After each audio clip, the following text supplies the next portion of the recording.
Hello and welcome back to another episode of Hockey Talkie. My name is Clay. Thank you for tuning in. One of those days is upon us once again. It's not the first time this has happened. It won't be the last time. But today is another one of those days. The announcement that one of our 3-Cup core members has been traded, Duncan Keith, out of Chicago. He's on his way to Edmonton. Now officially Duncan Keith and Tim Soderlund to Edmonton for Caleb Jones and a conditional third round pick. It'll become a second if Edmonton goes to the third round. That probably won't happen though. So a third round pick. But before we talk about the trade itself, let's be a little sentimental, right? This is Duncan Keith we're talking about. 16 seasons with the Chicago Blackhawks, drafted in 2002, called up in 2005, and has been the ice time leader pretty much ever since then. He's been one of the alternate captains as well pretty much ever since then. Nearly 1,200 regular season games played and over 130 additional playoff games. Like, he's got a lot of mileage on that body. Cyborg Keith, for sure. Over 100 goals scored, over 500 assists, incredible amount of memories, losing his teeth in the 2010 Cup run, his incredible 2015 Cup run that gained him the Conn Smythe Trophy, 3 Stanley Cups, right, 2 Norris Trophies, just unreal career. And he's got a couple years left in his contract, but they're not going to be in Chicago. They will be in Edmonton. But his number will absolutely be retired at some point for the Chicago Blackhawks. Number 2 will be going up in the rafters. And hey, who knows? Maybe he'll have a statue outside with the likes of the other core members. But that'll be sometime in the future. But right now, yeah, a little bit of a sad day, right? Never like to see these core members go, whether it be retiring or being traded. It's sad, for sure. But I am a little bit surprised that I'm not really that sad, or at least I'm a little bit more calm about this one than I was maybe with like Seabrook's announcement. I think because he's still going to be playing, right? So you're going to still be able to watch him. Yeah, it won't be with the Chicago Blackhawks, but you'll still be able to watch him on the ice and play. At least hopefully one more season, maybe 2, hopefully 2, and finish out his contract so that the Blackhawks don't get a recapture penalty. But that's the least of the worries there. But like, the reason why he's leaving is like admirable, right? We've known this for a week or two here, where he let it know he wanted to move closer to his son out in the Pacific Northwest. And so kind of with that, you're like, you know what? He's played 16 seasons. He's obviously not in his prime anymore, right?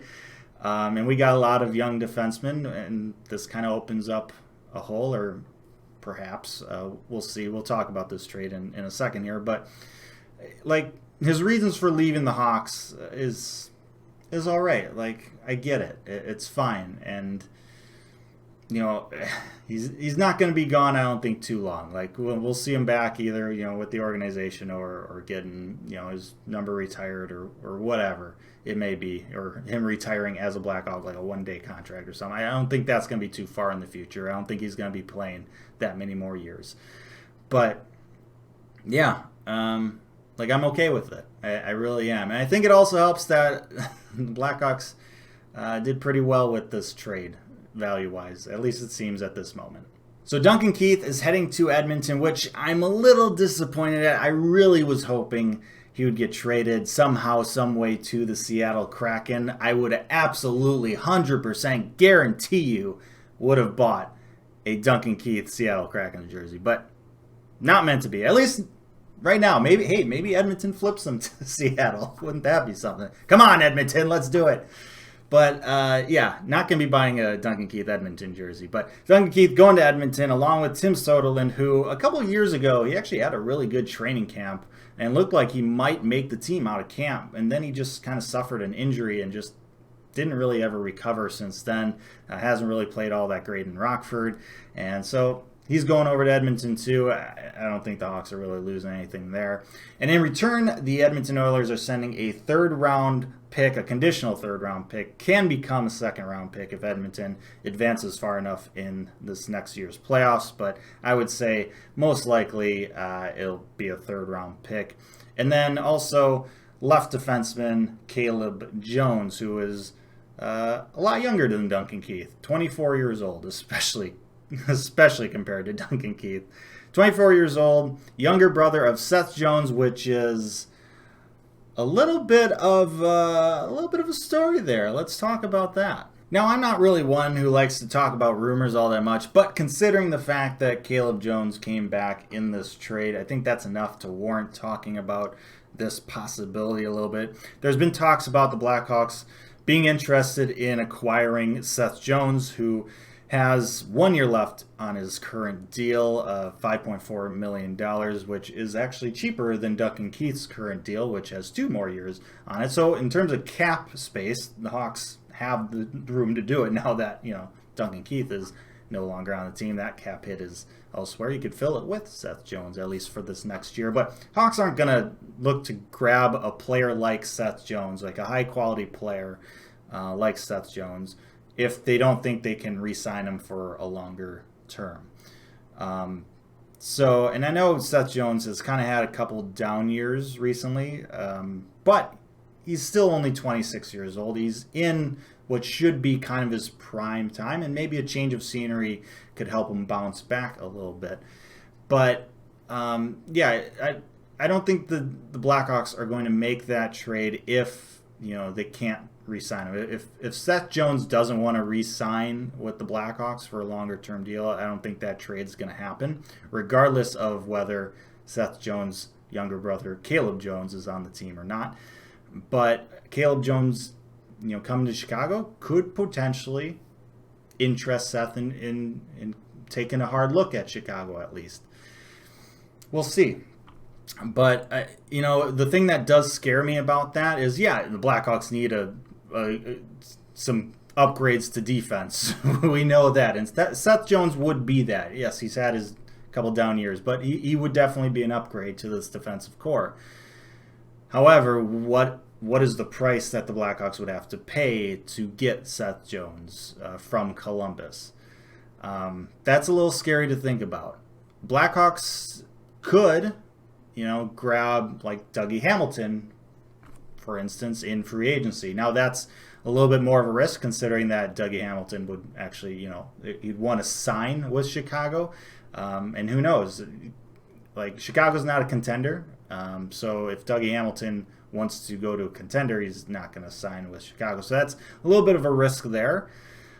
But, you don't have to give up anything really, well, except for, cap space. You don't have to give up anything to sign a free agent like Dougie Hamilton, where if, you're trading for a talented defenseman like Seth Jones, another high-quality defenseman, you're going to have to give up some assets, whether they be draft picks or young players. And we have a lot of young players that we're hoping, can become maybe the next era of the Chicago Blackhawks, the next successful era of the Chicago Blackhawks. So it's a little scary in that sense, but at the same time, you think about it, these young players, we have high hopes for them, but it's sometimes it's a crapshoot whether or not some of these players, turn out and become, NHL players or quality NHL players at that. And Seth Jones is already a quality NHL player. So, the value is already there with Seth Jones. You don't have to, wait for these other players to develop. So it's interesting to say the least. And what's even more interesting is the fact that in less than a week here, Blackhawks have to submit their official protection list for the Seattle Kraken expansion draft. Considering that Duncan Keith had a no-move clause in his contract, prior to this trade, the Blackhawks would have had to protect him automatically in this upcoming expansion draft. But now that he's been traded away, that opens up a spot for protection for the Blackhawks to choose an additional defenseman to protect. So you got to think, Blackhawks are probably going to go with the 7 forward, 3 defensemen one goaltender route in terms of their protection list. So in terms of their 3 defensemen that they're going to be choosing to protect, you got to imagine Murphy's definitely being protected. And then the other 2 spots, do you go with Nikita Zadorov? I know there's kind of contract extension talks in the works, but how close are they right now? I don't know. I don't really have a source. We haven't really heard much about it. We just know they're kind of talking. So will Zadorov be protected, or maybe will he be offered in some sort of deal or something with Seattle? There's a lot of possibilities, but I think the leading candidates for that extra spot are going to come down to like Riley Stillman or Caleb Jones here. Both of whom the Blackhawks have recently traded for. Obviously, Caleb Jones today, Riley Stillman, not too long ago, just back when the season was still going on. So,